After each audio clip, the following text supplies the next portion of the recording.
Morning. मैं doctor नम्रता तिवारी।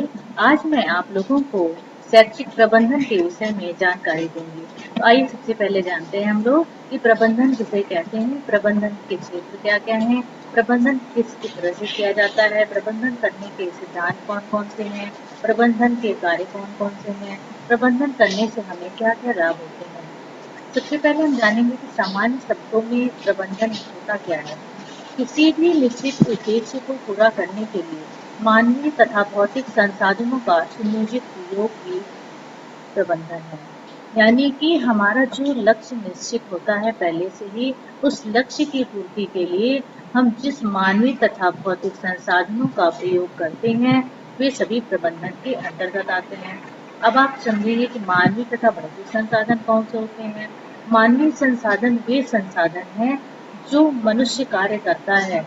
जैसे कि मान लीजिए हम शैक्षिक संस्था की बात करें तो शैक्षिक संस्था में कार्य करने वाले जितने भी कर्मचारी हैं, चाहे वो प्राचार्य हो, शिक्षक हो, विद्यार्थी हो, चाहे चपरासी हो या फिर अभिभावक हो, सभी मानवीय संसाधन के अंतर्गत आते हैं। और भौतिक संसाधन कौन से होते हैं? भौतिक संसाधन वे संसाधन हैं जिनका प्रयोग मानवीय संसाधन अपने लक्ष्य की पूर्ति के लिए करता है। जैसे विद्यालय में अगर भौतिक संसाधन की बात करें तो जो टेबल है, कुर्सी है, चौक, डस्टर, जितने भी आसपास हमारे सामान दिखाई पड़ते हैं वे सभी भौतिक संसाधन अंतर्गत आते हैं। और इन्हीं का अच्छे से अच्छे ढंग से प्रयोग करना ही प्रबंधन के अंतर्गत आता है कि हम किस प्रकार कुशलता के साथ इनका प्रयोग करें कि हमारा जो भी लक्ष्य है वो कम से कम समय में अधिक सफलतापूर्वक पूर्ण हो सके।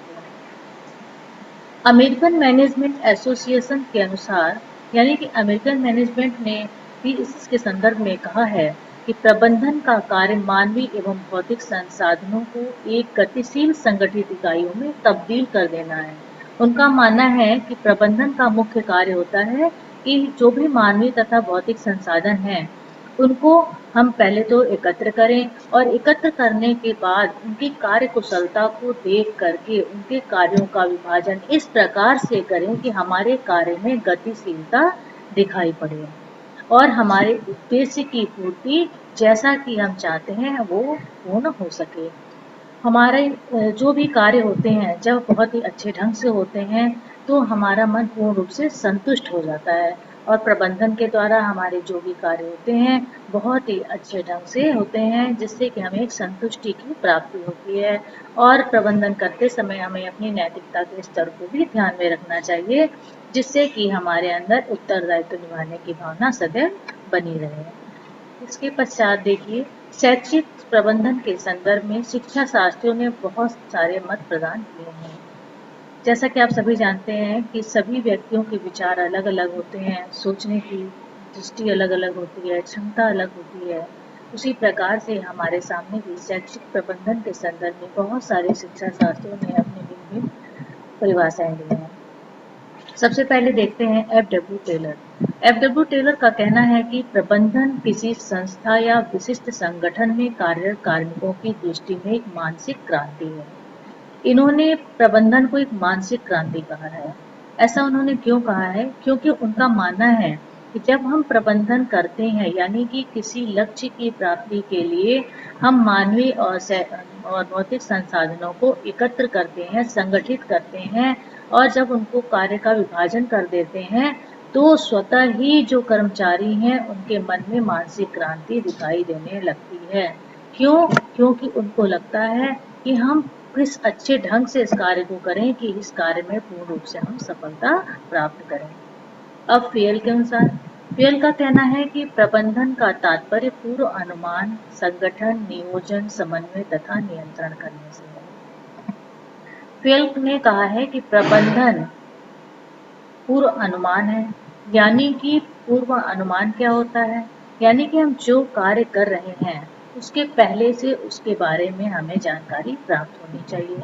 अब आप कहोगे कि हमें जानकारी कैसे प्राप्त होगी? तो हम जब भी मान लीजिए कोई कार्य कर रहे हैं तो पहले हम ये कोशिश करेंगे कि हम उस कार्य को करने के पहले उस व्यक्ति से मिलेंगे जो कि उस कार्य को पहले से कर चुका होता है। ऐसा करने से क्या होगा कि ऐसा करने से हम उन सभी समस्याओं के बारे में जान पाएंगे कि जो हमारे कार्य करने के बाद में या बीच में आने वाली है। अब जब पहले से हमें समस्या का अनुमान होगा तो हम क्या करेंगे कि उस समस्या से निपटने के लिए पहले से ही तैयार हो जाएंगे, और या ये भी हो सकता है कि हमारे सामने वो समस्या आए ही ना। फिर उसके बाद है संगठन, यानी कि मानवीय और भौतिक संसाधनों को एकत्रित कर लेना, यानी कि हमें अपने लक्ष्य की प्राप्ति के लिए जिन जिन चीजों की आवश्यकता है उन सबको एकत्रित कर लेना। एकत्रित करने के पश्चात योजना बनाना, योजना बनाने के पश्चात उसे समन्वय करना, आपस में तालमेल बिठाना तथा उस पर नियंत्रण करना, यानी कि कुछ नियम बनाना, यानी प्रबंधन के अंतर्गत इन सभी कार्यों का समावेश होता है। नेक्स्ट आ जाइए सूलजेन। सूलजेन का कहना है कि प्रबंधन वह शक्ति है जो किसी पूर्व निश्चित उद्देश्य के लिए किसी संगठन या नेतृत्व पद प्रदर्शक तथा निर्देशन करती है। प्रबंधन को इन्होंने एक शक्ति माना है। क्यों? क्योंकि प्रबंधन जब प्रारंभ हम करते हैं तो हमारे अंदर एक अपने आप भावना दिखाई देने लगती है कि हम जो प्रबंधन करने जा रहे हैं उसको हम किस प्रकार से अच्छे ढंग से करें कि हमारे कार्य को सफलता प्राप्त हो। तो संगठन या नेतृत्व और पथ प्रदर्शन तथा निर्देशित करती है। संगठन के द्वारा क्या होता है, और समय समय पर हम जो है उसे नेतृत्व भी प्रदान करते हैं, यानी कि जो हमने नियम बनाए हैं वो नियम हमारे फॉलो हो रहे हैं कि नहीं हो रहे हैं, या जो कार्य हो रहा है वो अच्छे ढंग से हो रहा है या नहीं हो रहा है, ये सभी प्रबंधन के अंतर्गत हमें देखना होता है और समय समय पर उन्हें निर्देशित भी करना होता है। मिलवर्ड, मिलवर्ड के अनुसार प्रबंधन वह विधि व माध्यम है जिसके अनुसार नीतियों को क्रियान्वित करने की योजना बनाई जाती है। इनके अनुसार प्रबंधन के अंतर्गत जो हमने नीतियां बनाई यानी नियम बनाए हैं उनको कार्यान्वित किया जाता है, यानी कि जो नियम बनाए हैं अपने लक्ष्य की प्राप्ति के लिए उन नियमों के आधार पर हमें कितने परसेंट सफलता प्राप्त हुई है यह जानकारी प्राप्त की जाती है और आखिरी में मूल्यांकन किया जाता है। अब हम लोग जानेंगे प्रबंधन के मूल तत्व कौन कौन से होते हैं। प्रबंधन के मूल तत्वों में सबसे पहले आता है नियोजन। नियोजन का क्या अर्थ है? नियोजन माने होता है योजना बनाना। जब भी हम कोई कार्य करने जाते हैं या हमारा जो भी लक्ष्य होता है उसको पूर्ण करने के लिए सबसे पहले हमें योजना बनानी होती है। योजना क्या बनानी है? मान लीजिए आपको एक शैक्षिक संस्था का निर्माण करना है तो हमें योजना क्या बनानी है कि हमें शैक्षिक संस्था बनाने के लिए सबसे पहले किन किन चीजों की आवश्यकता होगी। जैसे कि मान लीजिए आपको शैक्षिक संस्था का निर्माण करना है तो सबसे पहले आपको भूमि की आवश्यकता होगी। भूमि के पश्चात आपको उसके मानकों की आवश्यकता होगी। फिर अपना बजट देखना होगा कि हमारे पास कितना बजट है। बजट के आधार पर आपको जो है सामानों की सूची बनानी होगी कि हमारे लिए कौन से आवश्यक सामग्री है जिसके द्वारा हमारी शैक्षिक संस्था बहुत अच्छे ढंग से विकास कर सके। मान लीजिए अगर बजट आप नहीं बनाएंगे तो क्या होगा कि हो सकता है कि आप पहले ही उन वस्तुओं का क्रय कर लें जो कि बहुत ज़्यादा आवश्यक नहीं है, जिनके बिना भी काम चल सकता है। और बजट बनाने से क्या होगा, सबसे ऊपर की सूची में हम उन सामानों को रखेंगे, उन भौतिक संसाधनों को रखेंगे जिनके द्वारा हमारी संस्था की गुणवत्ता का विकास हो सके। हम कम से कम समय में बच्चों को अधिक से अधिक शिक्षा प्रदान कर सकें, आज की जो टेक्नोलॉजी है उसके आधार पर शिक्षा प्रदान कर सकें। फिर उसके पश्चात आता है निर्देशन, यानी कि हमने सबसे पहले योजना बना ली। योजना के पश्चात हमने क्या किया, निर्देशित किया कि हमने जो नियम बनाए हैं उसके आधार पर कार्य हो रहा है या नहीं। हम क्या करेंगे, समय समय पर अपने कर्मचारियों को निर्देशन देते रहेंगे। निर्देशन कैसे देंगे, मान लीजिए आपका कोई कर्मचारी है तो हम कार्यों का विभाजन करने के पश्चात समय समय पर उसको देखते रहेंगे कि हमने जो नियम बनाए हैं उसका ये कर्मचारी सही से ढंग से पालन कर रहे हैं या नहीं कर रहे हैं। फिर उसके पश्चात आता है समन्वय, और फिर हम क्या करेंगे, समन्वय की भावना का विकास करेंगे। समन्वय की भावना का आपस में कर्मचारियों के होना बहुत ही जरूरी है। अगर आपसी समन्वय नहीं होगा, तालमेल नहीं होगा तो हम किसी भी क्षेत्र में पूर्ण रूप से उन्नति नहीं कर सकते हैं। मान लीजिए कि किसी शैक्षिक संस्था में आपस में समन्वय नहीं है, तालमेल नहीं है, तो इससे शैक्षिक गुणवत्ता भी प्रभावित होती है। क्योंकि कोई भी शिक्षक या प्राचार्य अगर मान लीजिए आपस में तालमेल नहीं है तो पूरी तरह से मानसिक रूप से संतुष्ट नहीं रहेंगे और संतुष्ट ना रहने की वजह से क्या होगा, कक्षा में भी छात्रों पर इसका प्रभाव दिखाई पड़ेगा। वो क्लास में जा करके छात्रों को अच्छी शिक्षा प्रदान नहीं कर पाएंगे। इसलिए आपस में समन्वय का होना बहुत ही जरूरी है। समन्वय को बिठाने के लिए हमें क्या करना चाहिए? समन्वय को बिठाने के लिए हमें समय समय पर मीटिंग करते रहना चाहिए। आपस में विचारों का आदान प्रदान करना चाहिए, जिससे कि आपसी तालमेल की भावना को बढ़ाया जा सके। कुछ ग्रुप में कार्य विभाजित करने चाहिए, इससे भी भाईचारे की भावना का विकास होता है। फिर है नियंत्रण। अब हमने क्या किया, योजना बना ली, निर्देशित कर दिया, समन्वय भी स्थापित कर दिया। फिर हम क्या करेंगे, नियंत्रण करेंगे। नियंत्रण हम कैसे कर सकते हैं? नियमों को बनाकर हम कुछ नियम बनाएंगे, जिसके आधार पर हमारी शैक्षिक गुणवत्ता का विकास हो सके। हम नियम ये बनाएंगे कि मान लीजिए कि हमने अपने जितने भी कर्मचारी हैं उनकी योग्यता का आकलन करने के पश्चात कार्यों का विभाजन कर दिया। लेकिन कार्यों का विभाजन करने के पश्चात हम एक नियम बनाएंगे कि हमने जिस कर्मचारी को जो कार्य दिया है वो स्वतंत्रता पूर्वक अच्छे से कार्यों को कर सके। कभी कभी क्या होता है कि जैसे कि मान लीजिए कि कार्यों का विभाजन हो गया। अब कार्यों का विभाजन होने के पश्चात एक कर्मचारी दूसरे के कार्यों में हस्तक्षेप करता है। तो हम अगर नियम बना देंगे कि जिसको जो कार्य दिया गया है उसको वही कार्य करना है और इतने समय में पूर्ण करना है, तो क्या होगा, एक व्यक्ति दूसरे के कार्यों में हस्तक्षेप नहीं करेगा। जिसको जो कार्य दिया गया है वो कुशल व्यक्ति अपनी पूर्ण कुशलता के साथ उस कार्य को पूर्ण करेगा। फिर संप्रेषण। आपस में विचारों का आदान प्रदान होना भी बहुत ही जरूरी है। प्रबंधन में ये ध्यान रखना चाहिए कि हम मान लीजिए कि ग्रुप में कोई कार्य कर रहे हैं, टीम में कोई काम कर रहे हैं, तो आपस में एक दूसरे विचारों का सम्मान करना चाहिए। मान लीजिए टीम में 10 लोग हैं, तो हमें 10 लोगों की बातों और विचारों को आपस में सुनना चाहिए और उन 10 लोगों की बात को सुनने के पश्चात हमें ये विचार करना चाहिए कि किसके विचार सबसे अच्छे हैं। उन विचारों को ले करके ही हमें आगे कार्य करना चाहिए। तो संप्रेषण का होना भी बहुत ही जरूरी है, क्योंकि हर व्यक्ति की सोच अलग अलग होती है। इसी सोच के आधार पर हमें चलना चाहिए और सबको बोलने का मौका देना चाहिए कि किस व्यक्ति के क्या विचार हैं। उन विचारों को सुनने के पश्चात जो सबसे अच्छे विचार हैं उन विचारों को लेकर के अपने लक्ष्य की प्राप्ति करनी चाहिए। और अब आते हैं हम लोग मूल्यांकन पर। आप सभी जानते हैं कि हम कोई भी कार्य करते हैं तो उनका मूल्यांकन करना बहुत ही जरूरी होता है, क्योंकि यदि हम मूल्यांकन नहीं करेंगे तो हम यह नहीं जान पाएंगे कि हमने जो कार्य किया है उसमें कितने % सफलता प्राप्त की है।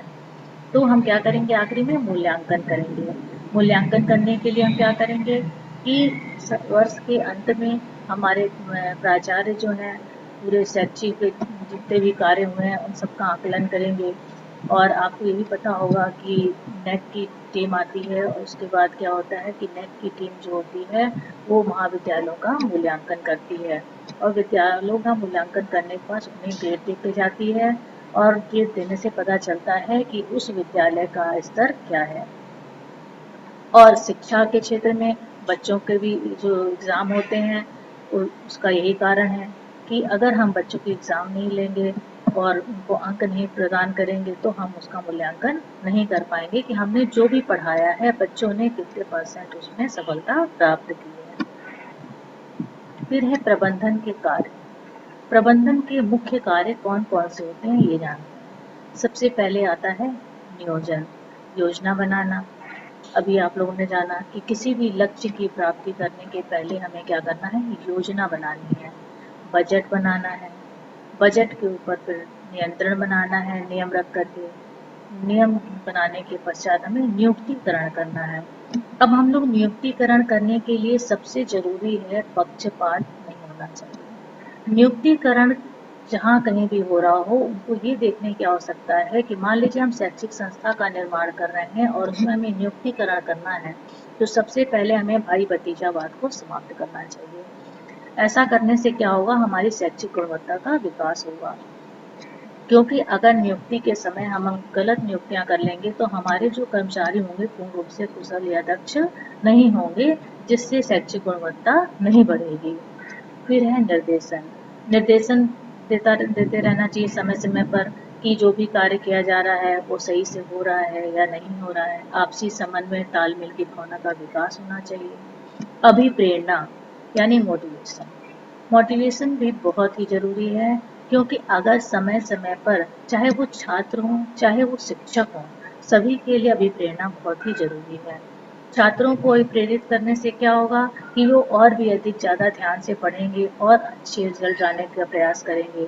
और शिक्षकों में भी प्रेरणा देने का क्या है कि अगर कोई शिक्षक अच्छे ढंग से कार्य कर रहा है और हम उसे अभिप्रेरित करेंगे। अभिप्रेरणा कई प्रकार की हो सकती है, ज़रूरी नहीं कि अभिप्रेरणा में जो है हम किसी को बहुत ही ज़्यादा धन दें या बहुत ही महंगा कोई गिफ्ट दे दें, ऐसा कोई ज़रूरी नहीं है। अभिप्रेरित करने के लिए हम किसी सभा में कार्य करने वाले का नाम उद्घोषित कर सकते हैं, उसके लिए क्लैपिंग करवा सकते हैं, उसे कोई प्रशंसा पत्र दे सकते हैं या किसी कार्यक्रम के तहत उसके बारे में बता सकते हैं। ये सभी अभिप्रेरणा के तरीके हैं। अभिप्रेरणा से जिसकी अभिप्रेरणा से क्या होता है कि जिसको अभिप्रेरित किया जा रहा है, जिसको मोटिवेट किया जा रहा है, उसको देखकर अन्य जो व्यक्ति जिनको प्रेरणा वो अन्य जो व्यक्ति हैं वो भी प्रेरणा प्राप्त करते हैं। उनको भी लगता है कि हमें भी ऐसा कार्य करना चाहिए कि हम भी प्रशंसा प्राप्त कर सकें। और छात्रों में भी यही होता है, समय समय पे कार्यक्रम कराए जाने चाहिए। अगर हम समय समय पे कार्यक्रम कराएंगे तो क्या होगा कि छात्र बढ़ चढ़ करके उसमें हिस्सा लेंगे।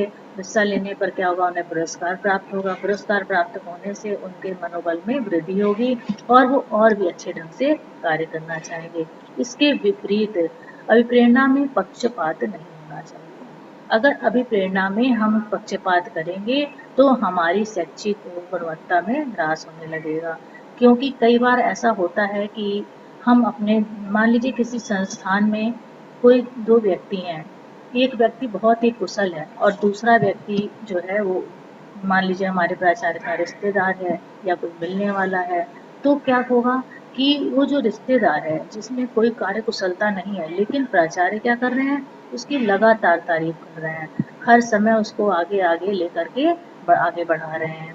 तो क्या होगा, जो कुशल व्यक्ति है उसकी कुशलता का ह्रास होने लगेगा, उसके अंदर हीन भावना ग्रस्त हो जाएगी और धीरे धीरे वो अपनी कुशलता को समाप्त कर देगा। फिर उसके बाद है संगठन। संगठन करने के लिए हमें क्या करना है कि जो मानवीय भौतिक संसाधन है उनको एकत्र करना है और उनका सुनियोजित तरीके से प्रयोग में लाना है। उसके पश्चात आते हैं शिक्षा में प्रबंधन के मूलभूत सिद्धांत। शिक्षा में प्रबंधन के मूलभूत सिद्धांत कई हैं, जिसमें सबसे पहले आता है उत्तरदायित्व एवं साझेदारी का सिद्धांत। जैसा कि आप सभी जानते हैं, उत्तरदायित्व और साझेदारी का सिद्धांत जो होता है वो वहीं लागू होता है जहाँ पर जो व्यक्ति कार्य करता है। अगर कार्य करने वाले के अंदर जिम्मेदारी की भावना नहीं होगी तो वो कार्य को अच्छे ढंग से नहीं कर पाएगा। कार्य कुशलता का सिद्धांत। अब कार्य करने वाला व्यक्ति भी जो है वो कुशल होना चाहिए। अगर कार्य करने वाला व्यक्ति कुशल नहीं होगा तो हमारे कार्य में अच्छे रिजल्ट प्राप्त नहीं होंगे। इसलिए जब नियुक्तिकरण करना चाहिए तो कार्य की कुशलता के आधार पर ही कार्यों का विभाजन किया जाना चाहिए। जवाबदेही का सिद्धांत। जवाबदेही का सिद्धांत क्या होता है, जो व्यक्ति कार्य को करता है वह उस कार्य के बारे में भली भांति जानता है। उसे पता है कि उसने कार्य को करते समय किन किन समस्याओं का सामना किया और किन किन चीज़ों की आवश्यकता पड़ी, उसी के आधार पर उसकी जवाबदेही सुनिश्चित हो जाती है। समता का सिद्धांत। आपस में समानता का व्यवहार होना चाहिए, पक्षपात नहीं होना चाहिए। उचित पारिश्रमिक का सिद्धांत। उचित पारिश्रमिक का सिद्धांत क्या है कि जो भी व्यक्ति कार्य कर रहा है उसे उचित पारिश्रमिक मिलना चाहिए। ऐसा नहीं होने से क्या होगा, वो अपने कार्य क्षेत्र में मन लगाकर कार्य नहीं करेगा और धन कमाने के लिए इधर उधर दिमाग लगाना प्रारंभ कर देगा, जिससे कि शैक्षिक गुणवत्ता का नुकसान होगा। कार्य विभाजन का सिद्धांत। अब कार्य विभाजन के सिद्धांत में हमें ध्यान रखना चाहिए कि जो व्यक्ति जिस कार्य को करने में कुशल है उसको वही कार्य दिया जाना चाहिए। ऐसा न हो कि हम कार्य विभाजन करते समय वो कार्य दूसरे व्यक्ति को दे दें जिसको उस कार्य का ज्ञान न हो। निर्देश की एकता का सिद्धांत। अब आपको सबको पता है कि जो नियम बनाए जाते हैं वो नियम सभी के लिए होते हैं, इसीलिए निर्देश की जो एकता होती है उसमें जो है समानता होनी चाहिए। ऐसा ना हो कि कोई भी नियम जो है सभी के ऊपर अलग अलग ढंग से लागू हो। नम्यता का सिद्धांत, यानी कि जो भी हम नियम बनाए उसमें लोचकता होनी चाहिए। अगर वो नियम सही नहीं है तो उसको समय समय पर बदले। फिर है मूल्यांकन का सिद्धांत। और सबसे लास्ट में हम लोग ये ज़रूर जानना चाहते हैं कि हमने जो भी कार्य किया है, यानी कि हम जिस लक्ष्य को लेकर के कार्य कर रहे थे, उस लक्ष्य को प्राप्त करने में हम कितने % सफल हुए हैं, यह जानने के लिए हम लोग मूल्यांकन का सिद्धांत रखेंगे। अब आपने जाना कि प्रबंधन के मूलभूत सिद्धांत कौन-कौन से होते हैं और ये सभी सिद्धांत हमें बहुत ही ज़रूरी हैं प्रबंधन कार्य करते समय। आज हम लोगों ने जाना कि शैक्षिक प्रबंधन क्या होता है, प्रबंधन करने समय कौन-कौन से लाभ होते हैं और प्रबंधन करते समय हमें किन-किन तथ्यों को ध्यान में रखना चाहिए। एक अच्छे प्रबंधन के द्वारा हम अपने समय की बचत कर सकते हैं, हम अपने पैसों की बचत कर सकते हैं। इसीलिए हमें कोई भी कार्य करने के पहले प्रबंधन अवश्य करना चाहिए।